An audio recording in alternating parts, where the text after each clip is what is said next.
Well, good evening, everyone. Thank you for tuning into Oilersnation After Dark. My name is Connor Halley. I'll be with you alongside our producer, Aaron Bradado, as well as Zach Laing tonight, recapping the Oilers' 3-2 overtime loss to the Colorado Avalanche. And to the people chiming in on Facebook and on YouTube, we'll get to all your comments shortly here. The Edmonton Oilers, tough one, probably a game they didn't really deserve to win.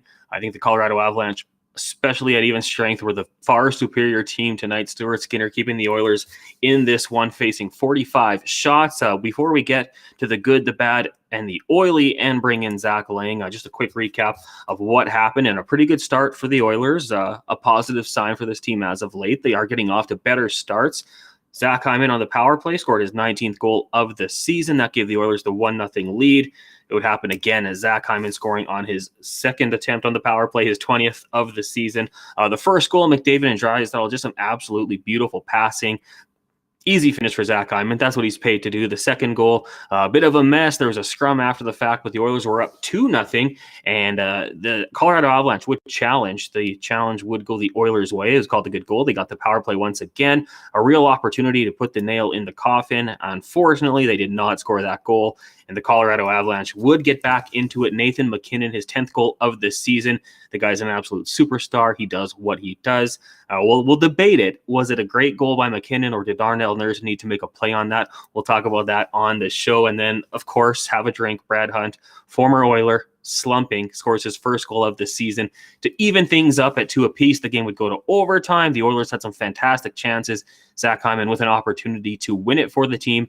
Doesn't go his way. And Cale Makar, guy's dangerous. You give him an opportunity, he can bury it, and that's what he did. Colorado Avalanche victorious over the Edmonton Oilers, 3-2 in overtime. Again, thank you guys for tuning in. I'm Connor Halley. We got Zach Laing going to join us in a minute here, as well as our producer, Aaron Bradado. Right now, though, we're going to get to the good, the bad, and the oily, presented by Cornerstone Insurance.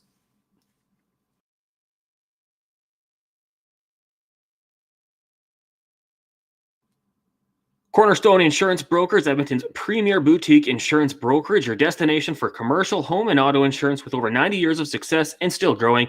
Visit cornerstoneins.ca for more information. And to start it off, we'll go to the good. Skinner! Skinner! Skinner! Skinner! Skinner! What? Skinner!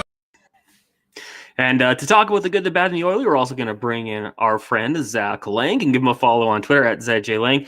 Zach, for you, we had to get some Simpsons into this episode. Absolutely tremendous. Great work.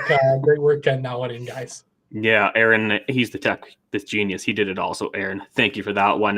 Let's start off with the good. Stuart Skinner, through the first 2.5 periods, I'd say he is the reason they were in the game. The first period, for sure, the ice was absolutely tilted. The Avs were throwing everything at Skinner, got a couple posts, but he was fantastic. And coming off the game where he was pulled against Seattle, I think that's pretty encouraging from the young netminder.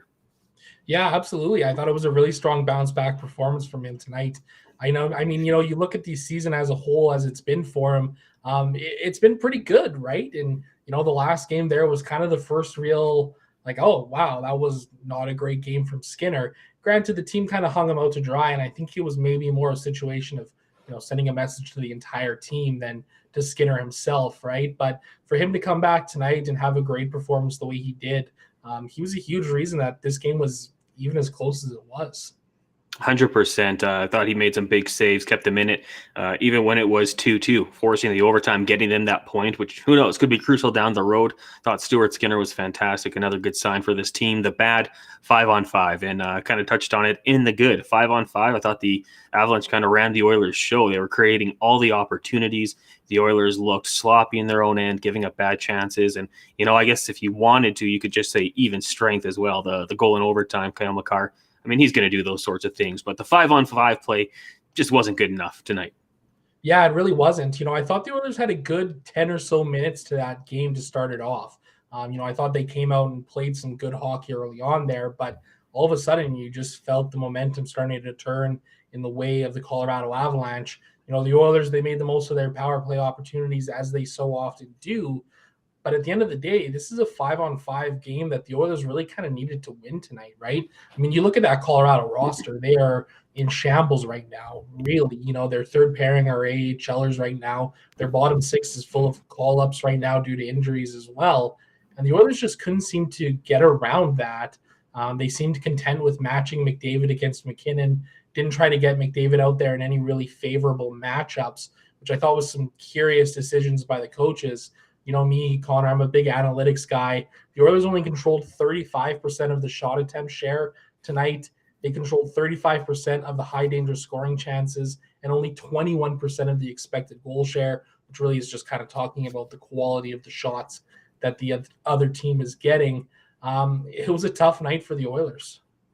Yeah, and we're going to get into that because you know a lot more about analytics than I do. So we'll get to that. And to the people making the comments on Facebook and YouTube, keep those coming. We are going to get them after the good, the bad, the oily. For the oily, I think we just got to go with the Hyman challenge. It seems like this guy cannot score a goal. Whenever he seems to score, it gets reviewed, it gets taken back. But tonight, he won one.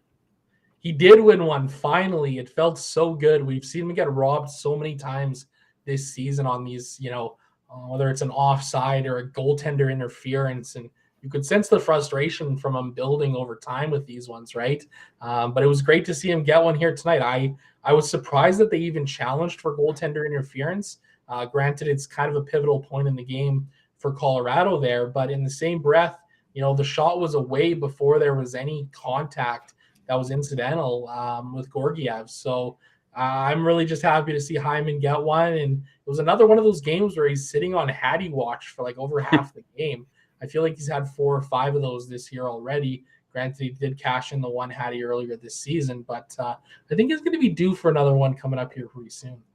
Yeah, and I mean, hey, if you went to betway.com, threw a couple bucks down on, 2 goals, you could have got a nice little payout there from Zach Hyman. Head over to betway.com, have some fun with the player specials. 19 plus, do so responsibly. Betway.com.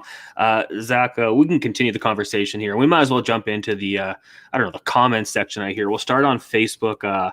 Connor and Dave both expressing their concern with Darnell Nurse and his play. Not me, but another one here, Blake. Let's go to the Nathan MacKinnon goal because, I think perspective is key. And when you look back at, the times that Connor McDavid humbles somebody, we always say that's just what he does. But then when it goes the other way and a guy like Nathan MacKinnon does it to the Oilers, a lot of people want to put blame. And I think that's fair. I think when Cody Ceci made the first kind of swipe at Nathan MacKinnon, maybe Darnell Nurse needs to focus on getting back and not getting beat with speed. But at the same time, you do have to give some credit to Nathan MacKinnon. He's one of the best players in the world. He's got that ability. I'm sitting on the fence. I'm sorry, but where do you sit on this one? I'm on the fence too. I mean, it's like, what are you going to do? McKinnon's one of the fastest players in the NHL. How many times did we see, McDavid and McKinnon in foot races tonight, going for loose pucks and stuff like that? The guy's got some wheels and he put them on. Now, on the other side of the fence, you can sit there and say, well, Darnell Nurse gets to practice against Connor McDavid every single day, gets to be around McDavid every single day. You'd think, man, wouldn't it be nice if that's one that Nurse could break up, considering he's playing against a guy who's got elite talent and an elite speed and elite skill like that. Nurse got caught flat-footed at the blue line. He wasn't in a great position.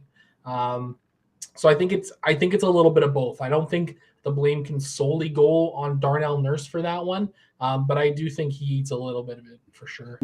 Yeah, I would agree with you 100%. Like he could have made a great play, could have maybe potentially recognized the threat, but at the same time, Nathan MacKinnon, hell of a player. He's going to make those plays. The Darnell Nurse conversations are going to come in all the time, but let us know if you're on Facebook or on YouTube. Where do you come out on this? Is that a great player making a great play, or does Darnell Nurse need to make a better play? We've got some other ones here. This team's ability to blow 2-goal leads is astonishing. That comes from Joel, and we've seen that for a few games now, and it's becoming a trend. And you were in tears, Zach, but on the last Oilers Nation After Dark, I said against the Islanders, like, even when it was 2-1, I kind of had to believe that the Oilers still had the game in hand. But tonight, there was no way to believe that. The way things were going 5-on-5, I mean, I think this game could have been like 3-1, 4-1, 5-1 Colorado because they were the superior team. Yeah, they absolutely were in pretty much every facet of the game. Again, the one area where the Oilers, saw their success was on the power play. Both of Zach Hyman's goals came there, which is great. I think it's tremendous that the Oilers have a power play that they can cashed in on, 33% of the time. But at the end of the day, the majority of hockey games are played at 5-on-5 and even strength. And for some reason this season just doesn't feel like the Oilers can really put it together there. It's frustrating because, if you go back to last season, you look at what happened under Jay Woodcroft when he came in, the Oilers became one of the more dominant 5-on-5 teams in the entire NHL. That continued into the playoffs too, to a certain extent as well. Now we come into this season, and have there been games where the Oilers have been dominant, like the one against the Islanders? Yeah, absolutely. But for the most part, they're kind of just treading water and breaking even at even strength. And that's not good enough. That's not good enough for a team that just went to the to the Western Conference Finals last season. I think the expectations were a lot higher for these Oilers where we're sitting right now in the standings. And, you look across the way at Colorado, they're kind of in the same spot right now. Coming into this game, they were 3 points back at the Oilers for a wild card spot. They've been super banged up, but man, look at their ability to turn it on at the right time and really take it to a team like the Oilers in a game that they really kind of needed to win right now. Yeah, Zach, you're here on Oilers Nation After Dark. I'm just scrolling through Facebook here. The comments we're getting, not surprising. Nurse needs to go. That's not going to happen. No one's going to take on his contract. And, I don't think that's just going to happen. Nurse is the most overpaid player in sports. That's from Greg. Well, now we got some coming in about the coaching staff here. Why did Woodcroft go power to power on the top line when he did towards the end? It seemed like we had some pushback. What did you make? I mean, towards the end of the game, we did see Jay Woodcroft kind of go nuclear with McDavid, Draisaitl, and Zach Hyman. I like seeing that. Do you like to see that a little bit more often, or do you think he did it a little bit too late? What's your thoughts on that? I think he did it too much. I mean, I think it also speaks a little bit to the way this roster is constructed right now. Evidently, Jay Woodcroft didn't have the confidence of putting his third line or his second line, third line, or fourth line out there against Nathan MacKinnon. And credit to the Avalanche, what they did is they split things up a little bit and brought Mikko Rantanen down to the second line to spread out their firepower a little bit in the same sort of way the Oilers do, right? But at the end of the day, you got home ice advantage. You need to use that to your advantage. You need to be getting Connor McDavid out there against the third or fourth line, because if we look at the playoffs last season in that 4-game series, Connor McDavid had his most success playing against the third and fourth lines of the Colorado Avalanche. So, I think in one sense of the term, it's kind of like the Nurse thing again, where you can kind of be on the fence about it, right? In one sense of the term, McDavid probably helps to limit what Nathan MacKinnon and his line can do. But then in the same breath, you're sacrificing the elite offense that Connor McDavid has when he's out there on the ice, because he's kind of got to try and play, a little bit more defense first, which isn't a bad thing. But at the end of the day, in a game like this, where you're not producing anything at 5-on-5, your only offense is coming from the power play, you need to find a way to score a goal. Zach, I'm going to jump into the YouTube comments here. We've got almost 70 people watching right now, so that's good. Shout out to you guys for tuning in on YouTube. Electric Jordan, big thank you to you for tuning in. I know you're always in here on the YouTube. He says, we didn't deserve that one. We were outplayed, but it stings. Lance says that Makar kid's going to be somebody. Yeah, he looks 14, but man, that kid can straight up play hockey. Lance also saying, stay positive, team. We had some looks to finish it 100%, but when you don't get it, I mean, we know this, Zach. People are not going to be happy. One thing you and I talked about during this game, set up a little group chat for the game, was Jay Woodcroft's decision to take the timeout after the power play. And obviously the Oilers were up 2-0. He takes the timeout, giving his top line a chance to get out there fully rested. Some people did not like that decision. I loved it. I think that, that's the killer instinct you need. If you go up 3-0, you probably win this game. You've got to go for it at that point. What did you think about that decision? Yeah, I loved it. I'm in the same boat as you, Connor. I thought it was a really smart move at that point in the game. Look, you got 5 minutes left to go in the second period. You're up 2-0, but what you got across the other way. Nathan MacKinnon, Mikko Rantanen, Cale Makar, Brad Hunt. I mean, come on, right? Elite talents like Brad Hunt. I think it was a great move, because I think at the end of the day, you have to have that killer instinct. How many times did we even see Jay Woodcroft use timeouts at any point in the game this entire season? Like, it's really strange to me, because I think it's a really useful tool that coaching staffs have, but they seem scared to utilize it during the game. I think it was a great point to kind of try and calm the troops down. Could have the Oilers went out there and thrown the second unit out for 40 seconds and let them burn a little bit of time and maybe try and get one and build a little confidence for sure. But at the end of the day, you know, that second unit is nowhere near the first unit.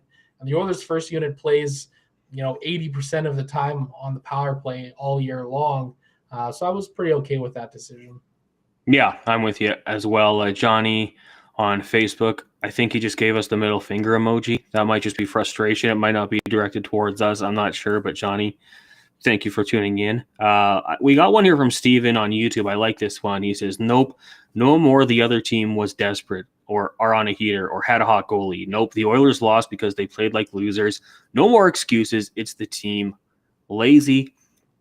I don't know if I disagree with that one on this night. There are nights where things happen, but Brad Hunt scoring a goal, I'm not going to resort to that one. It was losing every battle, it seemed, 5-on-5. Like there wasn't a point where they really took over. They had a couple good shifts here and there, but I mean, I would say Colorado was desperate, maybe, and made the Oilers look like they did not give a damn about this one. Yeah, absolutely. I mean, the line that played the most 5-on-5 minutes tonight was the Oilers' second line, Zach Hyman, Leon Draisaitl, and Ryan Nugent-Hopkins. And man, they just got absolutely caved in tonight. Like, it was not even close. They controlled 2% of the expected goal share when they were on the ice. That is like insanely, insanely bad. The McDavid, Cost, and Yamamoto line didn't really fare a whole lot better tonight either. I mean, no line fared well. And that's what's frustrating is, you look at this roster and you can sit there and say, well, the makeup of these lines, they really should be working to a certain extent. Klim Kostin's hot right now. Yamamoto had a couple nice goals, starting to provide a little bit of offense. McDavid's McDavid. You look at the second line, you say, wow, Hyman, Draisaitl, and Nugent-Hopkins, they should be able to go out there and push the pace of play. But they only had 3 shot attempts at the net at 5-on-5 in almost 11 minutes of play. They had 1 shot on goal at 5-on-5 in 11 minutes of play.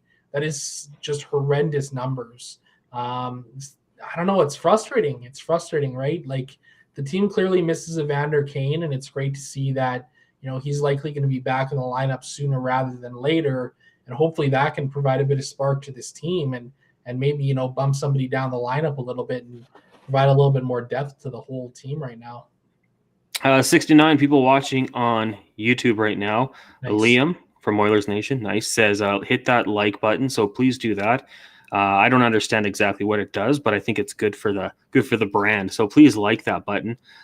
We got a lot of messages coming in here. You're getting congratulated on 10,000 on Twitter, Zach. So that's a big number for you. Congratulations. Lance Kane says, waiting for my cousin Kane to come back. I mean, that's great, and one guy can come back and provide a little bit of a spark, but that's not going to fix this team's deficiencies. Like, there's other things they need to work on. Got to be better defensively. 5-on-5, a little more urgency, I think, would go a long way. I don't think it's as easy as saying Evander Kane comes back into the lineup and your problems are fixed. Like, I think it's going to have to come from inside the room here. Oh, absolutely. Absolutely. I mean, you look back at last year when Evander Kane came in, it took him kind of 10 or 15 games to kind of really get going. He had a long break, and granted, he was able to, get some games in early on this season here, right? But it's going to be a bit of a difficult adjustment for him kind of getting back into the lineup and finding his legs as well. So, we can't be expecting him to come in and change everything.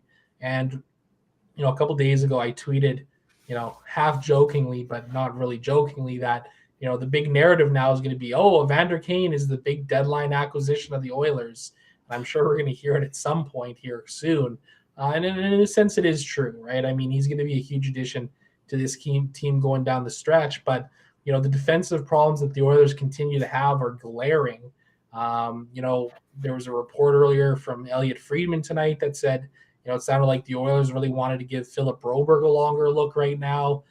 They seem patient, but I think being patient right now is a problem because look at where they are in the standings. They're barely holding on, barely treading water in year 8 of Connor McDavid.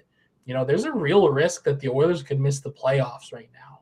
and this season. And that's not me trying to be like negative or downer or anything like that.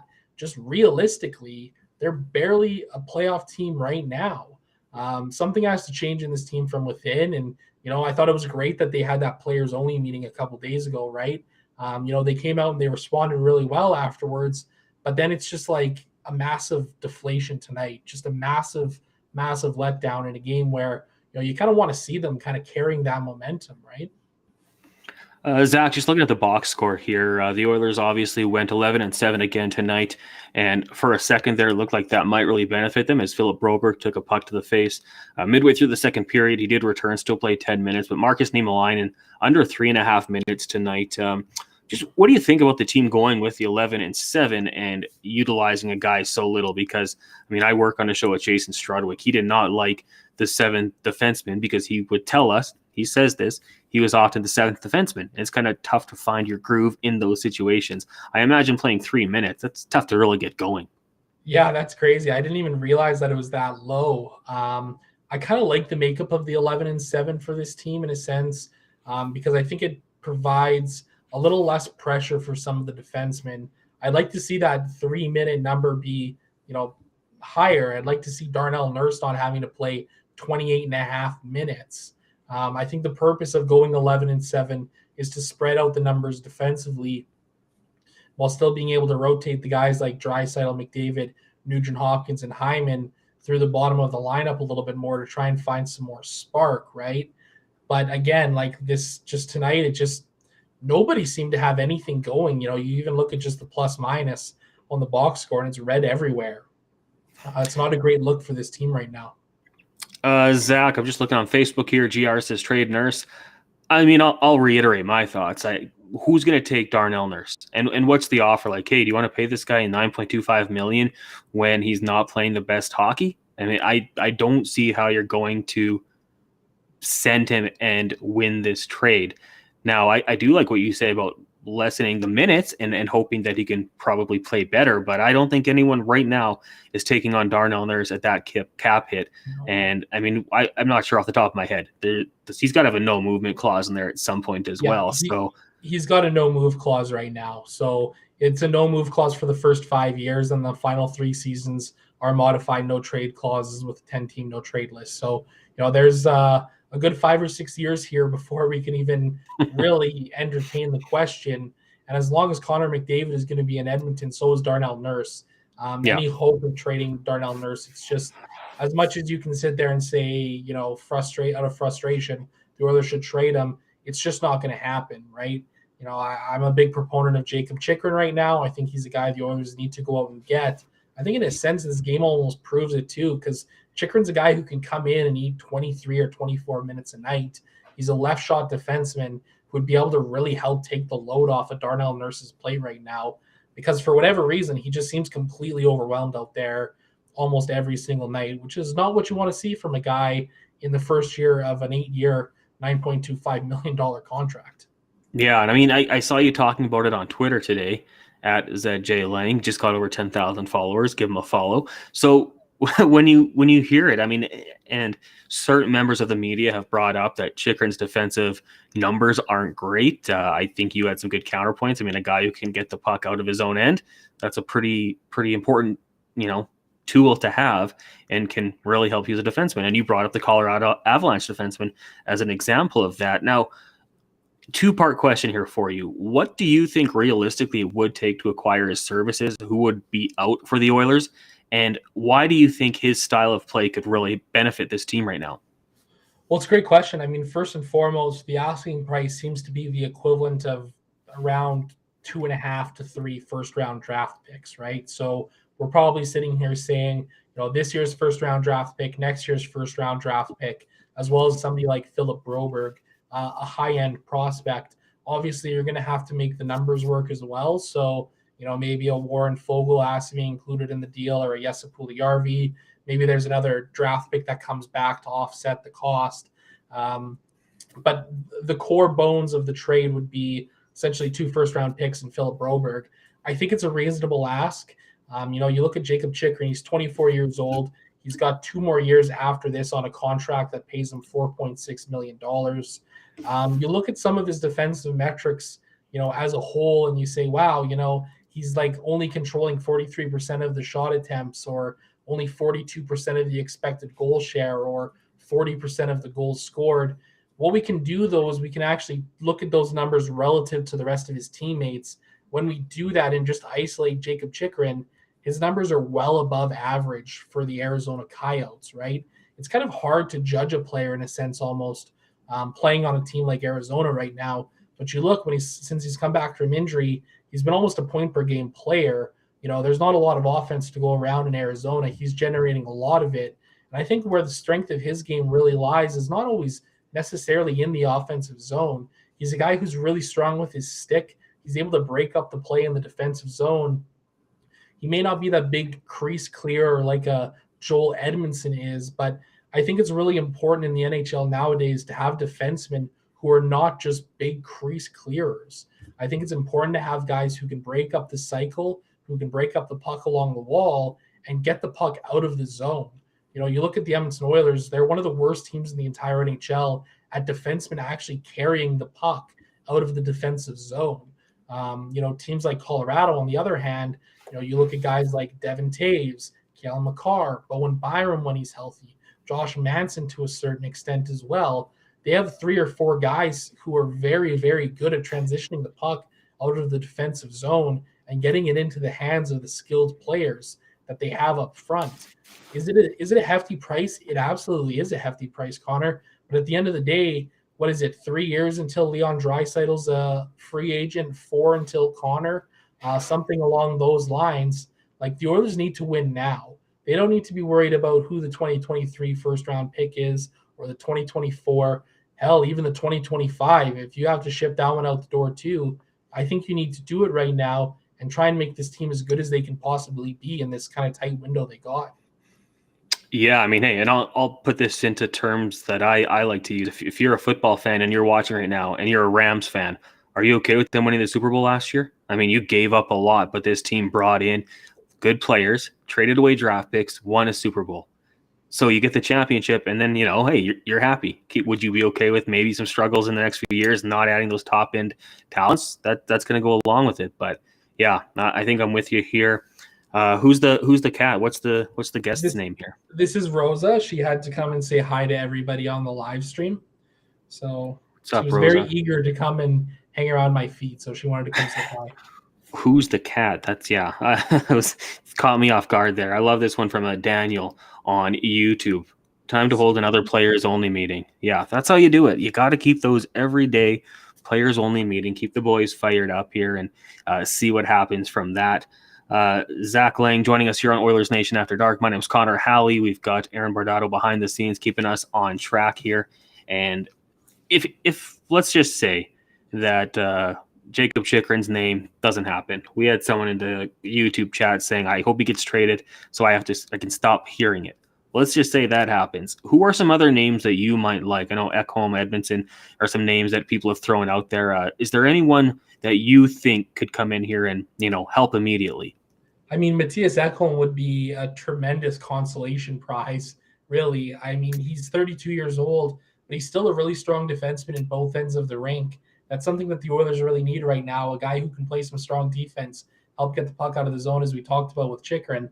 The problem with Ekholm is that he is 32 years old. He's got 3 or 4 years left on his contract. He's owed a good amount of money. So right there, that's kind of the big blockade, I think, for him. If Chychrun doesn't happen, and it doesn't sound like the Oilers are interested in Chychrun, there's also guys like Joel Edmondson and Vladislav Gavrikov. They'd be fine additions to the team, but I don't really know if they're guys that are going to really move the needle the way the Oilers really need a guy on the back end to move the needle right now. I think Joel Edmondson's a fine NHL defenseman. A third pairing guy. He can come in. He's big. He skates a little bit better than I thought, but he's a UFA at the end of the year. You look at Gavrikov, it's the same sort of a thing, right? He's a guy who's a UFA. He's 26 years old. He's going to be due a pretty significant pay raise at the end of the season. And are the Oilers going to really be able to afford it? Probably not, with the way the salary cap is right now, right? So if you're talking about having to move out a first-round pick for a guy like Edmondson or Gavrikov, I'm really not a fan of it because I don't think that they're strong enough players to really move the needle for this club right now. And you got to take into consideration the fact that they'd likely be lost in free agency as well, because those guys are sort of some highly coveted players from what it sounds like right now. But I think if Chychrun doesn't happen, I think you got to go hard at Ekholm, because I think he's a guy who could really make a difference for this team. Loomis says, take your like. Have a good night. Loomis, thank you for tuning in tonight. Daniel says, we appreciate it. We'll take that like. We'll take all the likes. Give us all the likes. Daniel says, Provorov, Jensen, Mayfield, Gavrikov, take your pick. I mean, Ivan Provorov, I remember him from the Wheat Kings back in the day. I mean, aging myself here, but yeah, he was outstanding. Lawless says, get Clefbaum a bionic shoulder and bring him back. I love the Oilers, game day articles, and on the injured list, they have Oscar Clefbaum. Like, it's just rubbing salt in the wounds. You don't have to do that. We know he's out. Joey says Parayko would be sick. I've seen that one come up, and I just don't see why St. Louis would make that move. They probably like him. They gave him that big extension. Would be great, 100%. Firm handshake. I met him once. He almost broke my hand. There's a lot of guys out there you love, but I think, realistically, it's not quite that easy. This is an NHL where you can trade an 88 for an 88 and everyone's happy, right? There's a lot of things that have to go into it. And then, a lot of these guys have big cap hits, and the Oilers really have to get creative. And I don't know, Zach. I mean, what do you think? Is Ken Holland showed you in the past that he can be creative and make these moves work? Like, I don't see it. I don't really see it either, right? I mean, when was the last time the Oilers got an opposing team to retain salary in a trade? I mean, you look at what happened with Duncan Keith. He came in with a lot of money on the books, right? When he really didn't need to. And it's kind of crazy because you look back at it, and Ken Holland really shot himself in the foot, in a sense, in the bigger picture with that one. Because if he doesn't trade for Duncan Keith, Chicago doesn't trade for Seth Jones. Seth Jones doesn't get his contract. Then Zach Werenski doesn't get his contract. Then Darnell Nurse doesn't get his contract. So it was really kind of a big snowball effect. And as great as Duncan Keith was last year for the Oilers, and he was a lot better, I'll admit it, he was a lot better than I ever expected him to be. The longer-term implications of that one definitely sting a little bit. But no, I don't have a lot of faith in him being creative with the salary cap. And I think that's what part of the issue is right now. I think he's almost like, I have no salary cap. I can't make a trade. When in reality, there's more than enough ways to kind of work around that. When you think of iconic Oilers phrases, the deal is 1-for-1 and no salary cap or no salary retained, or ones that come to mind. Like, I remember hearing about the trade, and we knew Duncan Keith was coming to the Oilers, but everyone just assumed there would be salary retained by Chicago. And when it didn't happen, it was like, those words will just be etched in my memory. Like, how do they not do that? So, yeah, you're right. Your creativity from Holland, as Cato says here, he's not creative, old school GM. I mean, he's one of the few that was around for the pre-salary cap, right? So I think that's fair. Lots of people tuned in tonight. Jake McKay was a name that was thrown out there. Just want to find who it was from. I can't find it, but someone said he has no desire to play in a Canadian market, so that's too bad. I don't know him personally, so I can't say he wouldn't. I mean, the chance to play with Connor McDavid, maybe that's enticing, but I don't know. Someone saying here on Facebook, Provorov would be great. Yeah, I like that name, actually. I mean, I don't know if Philly would be willing to make that move, but it'd be great. GR says PK Subban still out there. I think he's officially retired, but that'd be interesting. And Melanie says Nurse is consistently bad. He can't ride McDavid's coattails forever. Yeah, Melanie. I mean, he's getting exposed quite a bit, and that might just be something you have to live with. And I think, like you said, Zach, the best, quickest fix to that, lowering his minutes. I think that would be a good solution for that one. Zach, it is late, so we won't keep you out here too much longer, but the Oilers are about to go on a road trip. And Aaron, I don't know if you want to hop in here. The Edmonton Oilers going to head down to California on that trip. Next game will be on Monday, 8:30. So we'll be on here at like 11:30, something like that. It'll probably go to overtime, a 12-round shootout, but we'll be here. The Oilers this season, as bad as they've been at home with a record of 10-11-2, on the road they are 11-6-1. Do you guys buy into the, playing on the road can be simpler. There's less line matchups, things like that. Oh, I do completely. I think Yeah, that there's something about being on the road. Actually, I'd like to say hi to the chat. Chat, let me know if my audio is better today than it was the other day. We're still figuring out the kinks here at Oilers Nation After Dark. But I do think playing on the road is easier. I think being with the guys in an isolated area, that's when you say you get to go on your dinners. Everything gets simpler. And I mean, the pressure here Friday night in town, as it is no excuse, I think they will perform better on the road. And it's a big one Monday night. And then it leads into a little nation vacation, which we can get into in a minute. New arrival. Yeah, I do tend to agree, though. I do think that, like at least the Oilers this year, when you take a look at it, they've had some success on the road this season.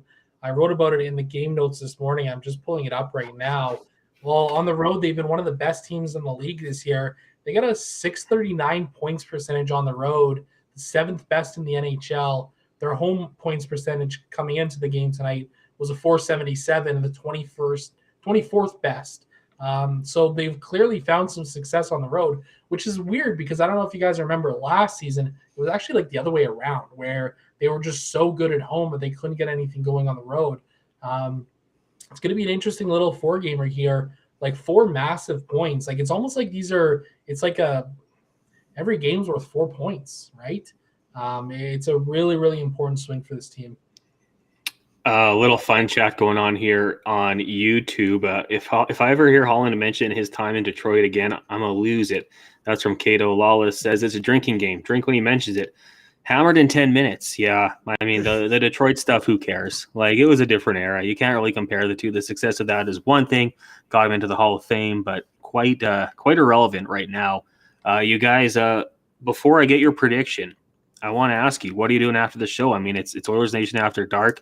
Aaron, I asked you last time, we got what you might be doing, but Zach, what's on the schedule? I missed your Wendy's background. I was hoping I could find a location open overnight, but I know it's not working. I was scrambling trying to get it all set up. So, no, I actually got to get to work after we're done here. So I got 2 articles to throw together for the morning, the day after articles that I always do at Oilersnation.com. So, yeah, still got another hour and a half of work left in my night tonight. So Zach's got the content coming out. Aaron, how about you? Well, Connor, I actually finally get to relax. As tonight I was working, supporting our local, I guess it wasn't the Golden Bears tonight. It was the U of A Pandas hockey team, which they won. So I was busy over there. And then I finally finished, came back to join you fellas and get this thing going. And you know what? I actually finally get to relax. And after the game tonight, I think I've deserved a couple pops for myself to wind down because that sucked tonight. That sucked. Attaboy. So, okay, Mount Royal beat the Bears yesterday at the Drake, and then tonight the Pandas got revenge, right? Yep. Good. Zach, you and your M-Chuck were on the call yesterday. The Bears made it close, though, right? That was one of the craziest games I ever seen, unreal. Connor. Aaron was there too. Down 5-0, like 11 minutes into the game, and they managed to come back, and it took like double overtime, didn't solve it. Had to go to the shootout. First one I think any of us have ever seen at the Claire Drake. It was quite a game. Unfortunately, they couldn't come out with 2 because they really deserved it, but credit where it's due. It was a damn good Mountain Royal team. Yeah, and that's awesome. The vibes inside the Claire Drake last night were immaculate. The beer towers were all over the place. Actually, Zach, I don't know if you saw, but I saw a video online. It was of some girl in a Mount Royal sweater going up to the massive pyramid going on, and she waits for the video, and she comes up and she knocks it over, and the whole thing comes down. And that poor guy's face, you could just see his heart break in the middle of it. Like, do know how much effort that took? But they did build it back up. But I have to give the Mount Royal goalie credit, because after they won in the shootout, he ran right over to it, smacked it over, and he was letting the student section have it. It was quite the scene. That's what it's all about. Yeah, go down to the Drake, support the Golden Bears. They put on a good show. Just one more thing to touch on before we get your prediction for the next game. Puljärvi, 8 minutes. Kostin, 837, and Dylan Holloway 754 for Costin. I mean, from the penthouse to the outhouse, right? Going from playing with McDavid to not registering double-digit minutes. Thoughts on that, Zach, quickly? And do you think at some point soon here, Dylan Holloway will be down to Bakersfield? I'm waiting for the day the Oilers send him down. I think his game has gotten better. I think he's looked better as of late, getting more comfortable as an NHLer. But, if you think back to the beginning of the season, does everybody not remember Ken Holland saying that the only way Dylan Holloway would be playing with the Oilers if it was top 9 minutes? And where has he been this entire season on the fourth line? Look, I get it. There's a plethora of injuries that have happened. But even since the guys have kind of gotten healthy here, Holloway's still on the outside looking in for some reason. I'm a big proponent of young players actually playing hockey. And I think a guy like Holloway could really, use 20 minutes a night down in Bakersfield for the rest of the season. Yeah, I think that it should happen, but I mean, with the history of this year, I have no reason to think that it will happen. So we're just going to keep riding this. I agree with Zach. They should be spending minutes playing professional hockey in the AHL, but it's not up to me. It's above my pay grade to make those decisions. I'll just produce the show and shut up. Yeah, I mean, I think that's above all of us. I don't think Holland or any of the scouts are listening or care what we have to say. So we'll just voice our opinions and see what happens. All right, guys, official prediction next time. Oilers on the road down in LA. Nice 8:30 Mountain Time start. We'll start with you, Zach. What's going to happen? Oh, man. It's an 8:30 start. I hate these 8:30 Mountain Time games. They're the absolute bane of my existence. I think it's going to be a strong game from the Oilers. I think they're going to respond. Last time they were down in LA last year, they had some strong success. I'm going to go with a nice little 4-2 win for the Oilers. They'll cover the puck line. How about you, Aaron? Yeah, I mean, I really have no reason to be optimistic, but I can't sit here and I feel you're going to ask me this after every game, and I'm always going to predict a W because that's the eternal optimist that I am. So I'm going to piggyback off Zach. I think a 4-2 victory. Start getting things in the right direction, and then hopefully be in good spirits for Saturday night in Vegas. Yeah. Hey, guys, we're always going to go, positive. I'll take an Oilers 5-2 victory. Hey, if you're on betway.com, you want to bet the over, I bet it'll be around 6.5 or something. Take the over, win some money, 19 plus only, and do so responsibly at betway.com. Also got to give a big shout out to Cornerstone Insurance Brokers. Cornerstone ins.ca. They present the good, the bad, and the oily. Tonight it was Skinner the good, 5-on-5 was the bad, and the oily was Zach Hyman surviving a coach's challenge. Guys, thanks so much for doing this today. Really appreciate you hopping on, staying up late. Zach, sacrificing your night. I know you got a lot of work to do, so we're happy you could do this. I'm a night owl anyways. I'm an insomniac, so I would have been up all night anyways. And actually having these conversations, I think I'm going to be able to bang these articles out here pretty quickly and hopefully try and get to bed at a decent time tonight. But it's Sunday. We got football all day tomorrow. I don't have to worry about things. I can wake up at 10:30, get a cup of coffee, and watch football all day. So go Patriots. Yep, a Patriots fan. Hey, well, winning they're in. Zach, I know you're a Bears fan.